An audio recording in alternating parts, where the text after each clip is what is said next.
នឹងច្រៀងចម្រៀងនេះដើម្បីអ្នកអានេះរាត្រីដែលរៀមបានជួបថ្លៃរាត្រីដែលនាំមកនៅប្តីវិបានញាប់ញ័រក្នុងចិត្តដោយរូបស្រីមិនគិតអាណិតដល់រូបខ្ញុំលួចសំឡឹងនាងអានេះ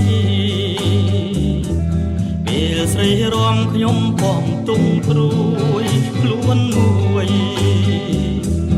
ឌួងរែងព្រួយក្រៀមក្រងខ្លោចសាយ៉ាងណាប្រាថ្នាសូមតែចិនទាំងក្តីបាថ្លៃមិនបែកទេសូមស្រីមេត្តាខ្ញុំឈរគៀនលួចគុណទាំងត្រាដូចឃើញតារាដែលរសាច់ឆ្ងាយ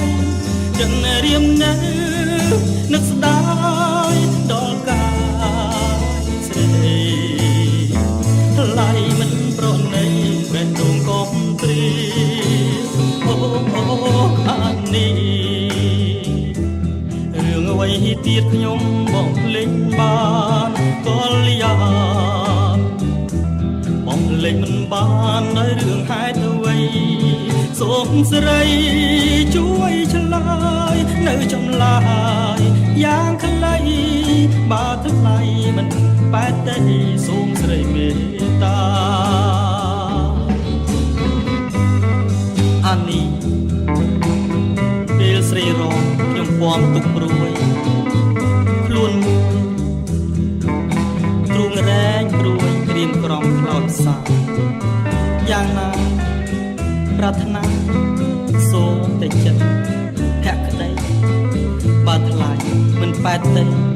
សូមស្រីមេត្តាខ្ញុំឈរគៀនលួចគុណទាំងត្រាដូចឃើញតារាដែលរាំងសាច់ឆ្ងាយចិត្តរៀមនៅនឹកស្ដាយដល់កាយស្រី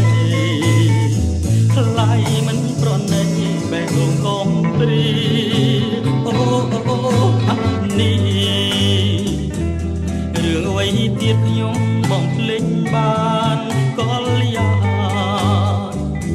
បងភ្លេចមិនបានដោយរឿងហេតុអ្វីសូមស្រីជួយឆ្លើយនៅចម្លើយយ៉ាងខ្ល